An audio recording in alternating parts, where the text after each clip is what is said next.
Sa ulo ng mga nagbabagang balita.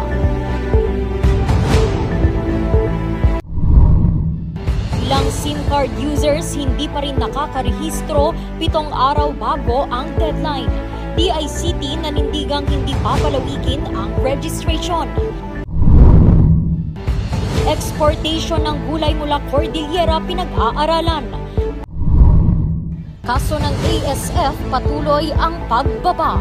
Latest update sa sakit, alamin. Paggamit ng paleng QR ituturo sa mga magsasaka sa Cordillera. At bagong tayong balay silangan sa Manawag, Pangasinan, hatid ay pag-asa sa mga drug surrender.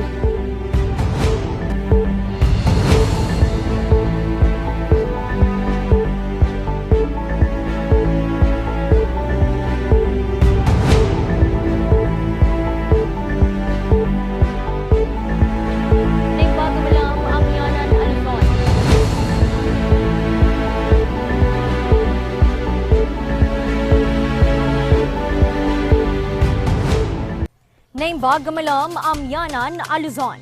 Narito na ang mga bago at may init na mga balita. Isang linggo bago ang deadline ng SIM card registration sa bansa, hindi pa rin nakakapagrehistro ang ilang mga users. Narito ang balita. Dahil sa natatanggap na mga text messages na pinaniniwala ang mga scam, agad daw inirehistro ni Arturo ang kanyang SIM card. Kasi maraming scammer, maraming manluloko, maraming nagtitext kung ano-ano. Kailangan talaga para alam natin kung sino yung mga tao na yun nagpapanggap. Pero si Rufino, hindi pa nakakapagparehistro kahit pa sa April 26 na ang deadline. Wala. Kasi hindi ko kasi alam yung Kasi rehistro ka ng rehistro. Tapos hindi pumapasok ko maraming, yung ID, yung lisensya ko. Hindi niya mapicture-picture. Ayon sa Department of Information and Communications Technology, ang mga SIM card na hindi maipaparehistro pagkatapos ng deadline ay opisyal nang made-deactivate. Sa huli nilang inilabas na datos, 71.95 million pa lamang sa 168.98 million active SIM cards sa bansa ang nairehistro. Bagamat humiling ng extension ang mga service providers, nanindigan ang DICT na hanggang sa April 26 na lamang ang pagre-register. Ang Republic Act 11934 o ang SIM Card Registration Act of 2022 ay isinabatas para protektahan ang privacy ng mga users at para matigil ang mga text scams at iba pang krimen gamit ang mga SIM cards. Randy Guzman para sa Luzon Headlines.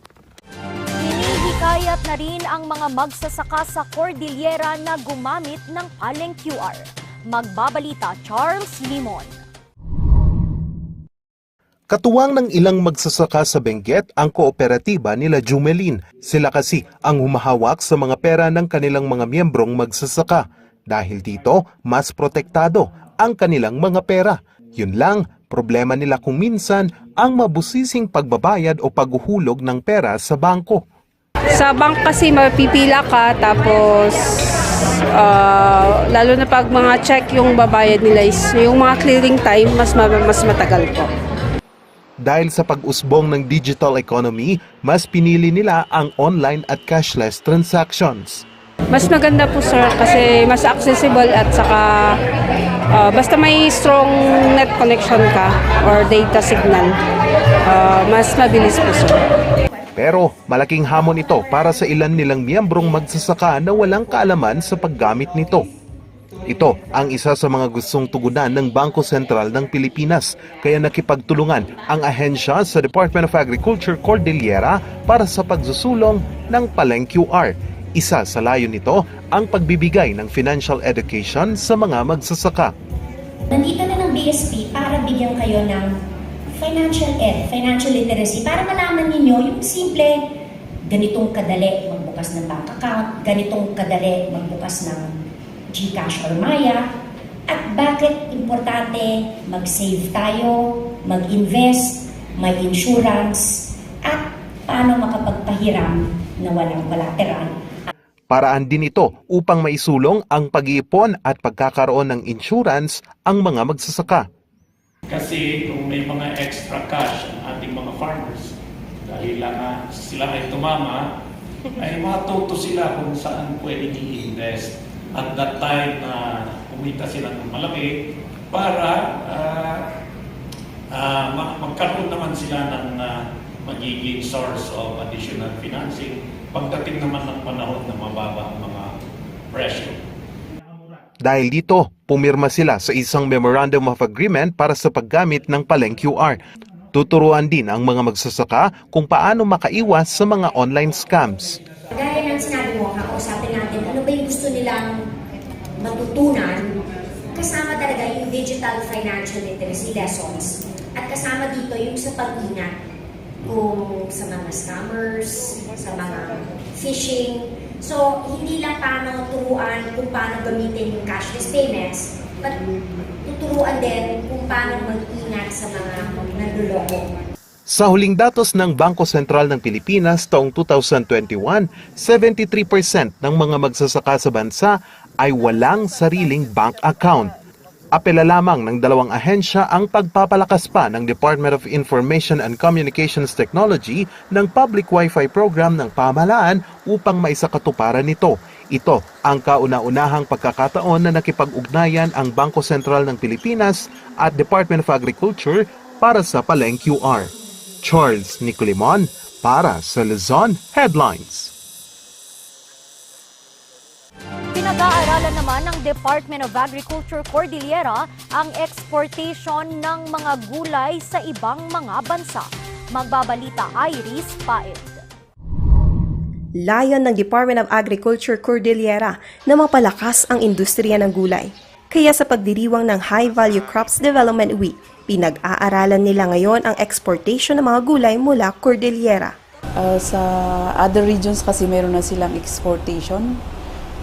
Like okra, yung mangga natin, di ba, sa Guimaras, yung mga ganun. Pero sa Benguet naman po siguro, pwede siguro maging competitive tayo kung mag-GAP certified. At yung isa pa kasi yung parang international HACCP yung isang hinahanap. So pwede siguro kasi may GAP certified farms naman tayo or products na tayo dito sa Benguet or sa CAR. Pero bago makapag-export ang rehiyon, kailangan muna ng ilang magsasaka na maabot ang ilang standards para sa exportation gaya ng Good Agricultural Practice o GAP Certificate. Nasa 400 ang active GAP certified sa Cordillera Region at 80% nito ay mula sa Benguet. Yun lamang, hindi pa sapat ang farm holdings ng mga magsasaka sa rehiyon, kaya suhestyon ng ahensya, magtayo ang mga ito ng malaking grupo. Isa din ang kalinisan sa mga tinitignan para sa export quality ng mga gulay, kaya kailangang dumaan ang mga ito sa phytosanitary inspection. Isang ina-encourage natin kung gusto natin mag-import is yung yung phytosanitary requirements, kasi yun naman ang isang importanteng tinitingnan din bago may out yung mga gulay. Sang-ayon naman dito ang ilang mga magsasaka gaya ni Mildred. Pwede po, ma'am. Para naman mabawasan yung pag sa tag-araw, tag-init kasi bumababa yung presyo sa trading post. Kaya yung iba nakikita natin na chinachap lang nila sa kanilang farm. Kapag may exportation, pwedeng may padala sa ibang lugar, ibang bansa, pwedeng hindi masayang yung mga gulay na sumusobra po. Ayon sa Department of Agriculture, marami pang dapat pag-aralan para sa nasabing adhikain upang hindi makompromiso ang food security ng bansa. Lynette Iris Paed para sa Luzon Headlines. Susunod, maximum rate para sa driving lessons ipinatupad na ng LTO. Yan at iba pang mga balita abangan.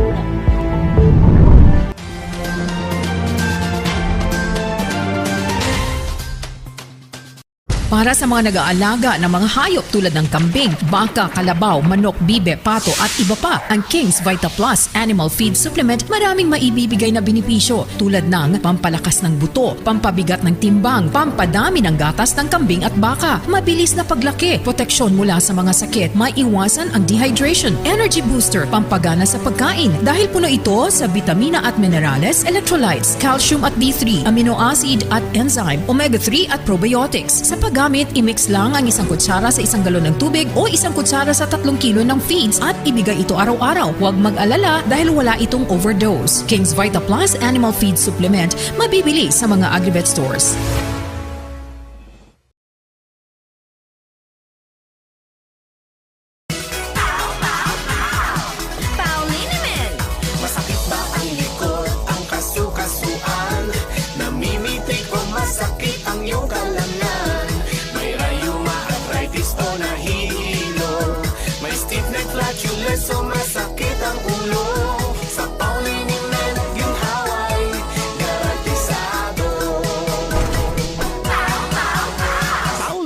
Isang pahid ka lang. Dahil walang aw sa PAO! Bulok, maliliit at hindi ba malusog ang inyong mga halaman? Omega Green ang kasagutan. Ihalo lang ang 2 kutsara nito sa isang maliit na container at kaunting tubig. Pagkatapos ay ihalo sa knapsack sprayer at pwede na itong spray sa mga pananim. Meron itong nitrogen, phosphorus, magnesium, copper at zinc na tumutulong sa pagpapaganda at pagpapabilis ng tubo, pagpapanatili ng nutrisyon, mas malagong mga dahon at panlaban sa mga sakit ng mga halaman. Hindi rin ito nakasasama sa kapaligiran. Pwede rin ito sa kahit anong klase ng halaman, mapa-highland crops o lowland crops. Omega Green by Encam Agri-Marketing, the ultimate friend of farmers.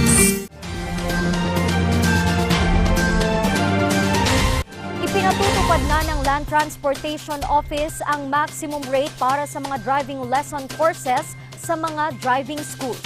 Narito ang balita. Maagang nagtungo si Neil sa LTO Baguio, bit-bit ang kanyang mga requirements para makakuha ng kanyang student driver's license. Kasama rito ang certificate na katibayan na natapos na niya ang theoretical driving course na isa sa mga requirements. Matagal na sana raw niyang gustong makakuha nito pero hindi pa niya kaya noon ang gastos para sa driving school. Unang nagtanong na sa 2.5. TDC lang? TDC lang. Kung lahat-lahat, pati PDC, magkano daw noon para aabot sa parang ilan? 45,000. Mabigat. Kaya nang malamang naglabas na ang LTO ng maximum rate para sa driving school courses, agad siyang kumuha nito. Mula noong April 15, 1,000 pesos na ang maximum rate para sa theoretical driving course o TDC. 2,500 pesos naman sa practical driving course o PDC para sa mga motorsiklo. At 4,000 pesos para sa PDC naman ng mga light vehicle. Pumunta agad ako. May mga complaints kasi mostly also from our clients, especially for the poor, no? And aside from that, nakita namin na some are already taking advantage of this fees. Ang problema, mabigat din sa bulsa ang maximum rate para sa ilang driving schools. Nag-aaralan pa po ma'am, actually nag-start siya noong April 15. 2 days na lang siya. Pinag-aaralan pa namin kasi may mga rent pa kami, tapos may mga empleyado, kuryente, tapos yung mga certification, yung mga materials ng mga estudyante. 2 days, rent ng school. Dagdag pa raw ang sahod ng mga driving instructors at iba pang gastusin sa pwesto. Bukas naman daw ang ahensya para sa mga suwestyon. Ang lahat ng ito ay nakapaloob sa LTO Memorandum Circular Number JMT 2023-2390. Ang mga driving schools na lalabag dito ay pagmumultahin ng 50,000 pesos at maximum 6 months na suspension para sa unang paglabag. 100,000 pesos at maximum 1 year suspension sa pangalawang paglabag at revocation of accreditation sa pangatlo. Randy Guzman para sa Luzon Headlines. Patuloy naman ang pagbaba ng mga kaso ng African swine fever sa Cordillera matapos ang masusing monitoring sa mga babuyan. Magbabalita Charles Limon. Nananatili pa ring malaking problema sa agrikultura ng Cordillera ang pagkalat ng African Swine Fever 3 taon matapos itong makapasok sa rehiyon. Katunayan, nakapagtala ang lahat ng bayan sa Benguet ng mga panibagong kaso noong huling linggo ng Marso. Sa ngayon, wala na tayong active. 3 weeks ago lang may na-identify tayo. At least na-contain naman. 3 weeks ago. Pero matapos ang ilang linggo, nakitaan ng Department of Agriculture ang pagbaba ng kaso sa ilang bayan ayon sa kanilang color-coded monitoring map. Mula sa red zones, isinailalim ang 21 bayan sa Cordillera sa pink zones. Ibig sabihin nung from red naging pink, ay ang cases ng ASF ay kumukonti. So, it's safe to again resume raising pigs. Sa ASF monitoring map ng ahensya, makikita ang iba't ibang zones. Ang mga red zones ay mga area na mayroong positibong kaso ng sakit. Ang mga pink zones naman ay mga area na walang naitalang kaso ng ASF sa loob ng 180 araw, habang ang mga yellow zones ay mga area under monitoring, habang ang mga green zones ay mga lugar na walang naitalang kaso. Sa huling tala ng ahensya, aabot sa 210 ang naitalang kaso ng ASF sa rehiyon. Pinakamarami dito ang probinsya ng Apayao na may 66 na kaso at Kalinga na 49. Hindi natin maiwasan merong kumisan lumalabas, mga ganun. Pero kahit kaliwat kanan ang mga kasong naitatala, sapat pa rin ang supply ng karne ng baboy sa rehiyon. Wala naman pong kakulangan ng supply. Meron din po yung ating kadiwa, mas mataas na demand on pork. Kumpiyansa naman ang ahensya sa pagpaparami muli ng baboy sa unti-unting pagbaba ng mga kaso. May mga sentinel na namatay. Sabi naman nila halos wala naman na yung infection. Nakaalerto pa rin ang ahensya sa monitoring ng ASF sa lahat ng entry at exit points ng rehiyon para sa pagsugpo nito. Charles Nicolimon para sa Luzon Headlines. Mas pinaigting na laban kontra iligal na droga sa Manawag, Pangasinan ang dulot ng tayong balay silangan ng bayan. Magbabalik sa report, Iris Paed. Bagong buhay at pag-asa. Ito ang alok ng bagong tayong balay silangan sa mga drug surrenderies sa bayan ng Manawag, Pangasinan. Kanina, formal na itong pinasinayaan sa pangunguna ni Manawag Mayor Jeremy Aherico Rosario at PDEA Region 1 Director Joel Plaza. Dahil sa intervention na binibigay ng local government units, kagaya nito, balay silangan, or yung community-based drug rehabilitation, naputol natin yung gap. Kumbaga, from distributor, manufacturer, distributor, user, talagang binigyan natin ng intervention. Itinayo ito sa Barangay Pugaro kung saan kaya nitong tumanggap ng nasa 20 drug surrenderies. Ang mga ito ay sasailalim sa mga livelihood programs bilang parte ng kanilang rehabilitasyon. Dahil dito, positibo ang bayan na maidedeklara bilang drug-cleared municipality sa lalong madaling panahon. 43 out of the 26 barangays has been already cleared at drug-cleared barangays from now out of the 26. So marami pa po. Kaya nga, this is some sort of wake-up call to all of us. And this also inspires us to really put up to the rising level. Sa Ilocos Region, 508 drug-affected barangays o 15.56% ang kinakailangan pang sumailalim sa drug clearing operation ng mga otoridad. Ito na ang ikasyam na balay silangang itinayo sa probinsya ng Pangasinan. Lynette Iris Paed para sa Luzon Headlines. Susunod, ika-64 na canonical anniversary ng Our Lady of Rosary ng Orani, Bataan, dinagsa ng mga deboto. Ang detalye abangan sa pagbabalik ng Luzon Headlines.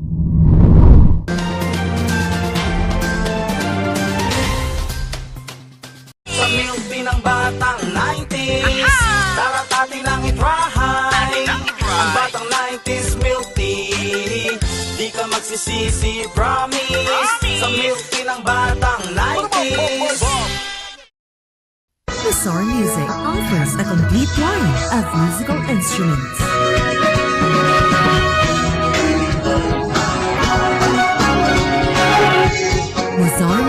Baguio's pioneer in online music and art classes.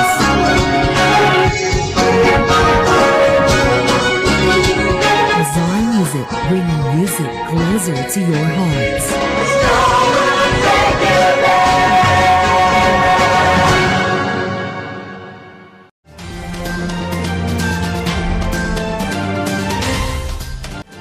Dinagsa ng mga deboto ang Our Lady of Rosary of Orani sa Bataan sa ika-64 nitong anibersaryo. Magbabalita, Jose Robert Inventor.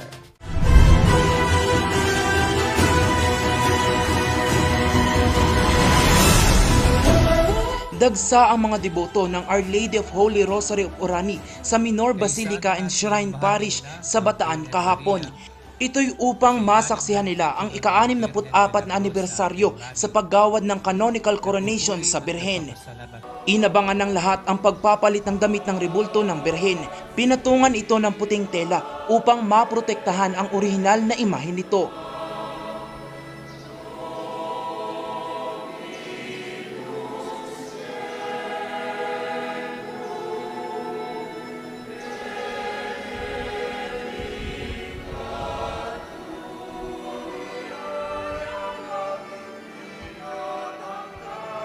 Dumalo rin ang Apostolic Nuncio to the Philippines na si Archbishop Charles John Brown. Pinangunahan rin ito ang misa sa pagdiriwang. We as the Pueblo Amante de Maria need to be a people that shows the love of God to those around us. And that is what we just heard in the Acts of the Apostles in that first reading. The community of believers was of one heart and mind.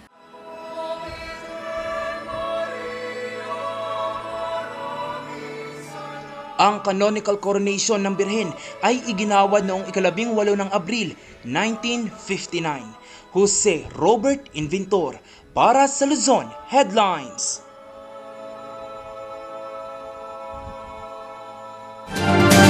At yan ang mga balitang nakalap ng Luzon Headlines ngayong araw. Muli, maraming salamat at magandang araw sa ating lahat.